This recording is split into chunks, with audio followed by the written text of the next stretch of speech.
Mark's it's a unique person. So if you put him in a knob, he will get the shittiest data you can have. He's not good at all. Yeah, really.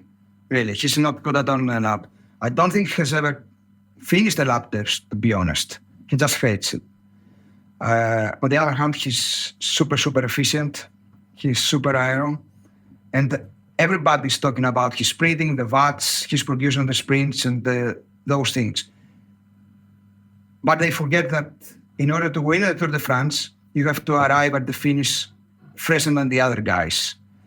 It means that you have to have a really huge, really big fatigue resistance. And also, the mental approach that Mark takes to the Tour de France stage race, it's completely different to any other race.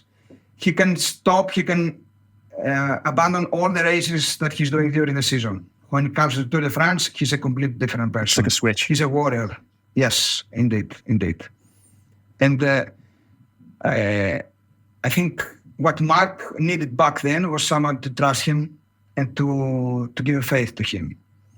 So when we had our first chat, I think I gained his commitment and his trust by telling him the truth. I didn't treat Mark as a big star, but just as a neo-bro, as a rider who was I was just start coaching. I was also new. It was also only my second year in Quickstep. I was just a coach from Greece, nobody knew about. And that helped us build a really good, really nice relationship from the beginning on, from start on. And I also used some extra motivation tools, as you can say, because I had recently listened to a podcast from Inigo Milan, and he said that Mark Cavendish was not going to win any race anymore because he couldn't finish the race, he couldn't sprint at the end of the race.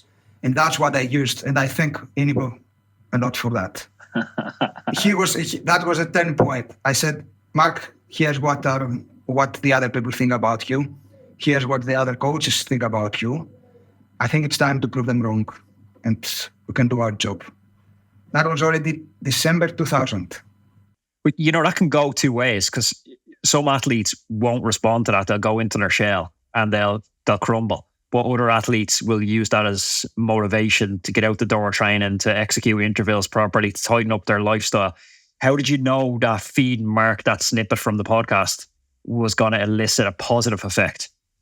I knew that from the other DAs in the team, especially from Brian Horn, that the more you doubt about Mark, the better he gets. So the more negative criticism he gets, the better he gets. And that, as you said, it was a two-way. It was a risky situation, but that's how I felt that I should approach it at that moment. And I was really honest with him. I didn't lie to him. I didn't want to present a nice story. I said that it's going to be hard. If you trust me, you're going to suffer. We may or may not succeed, but this is the way of working. And that's just I presented him my whole idea of how I would like to work with him.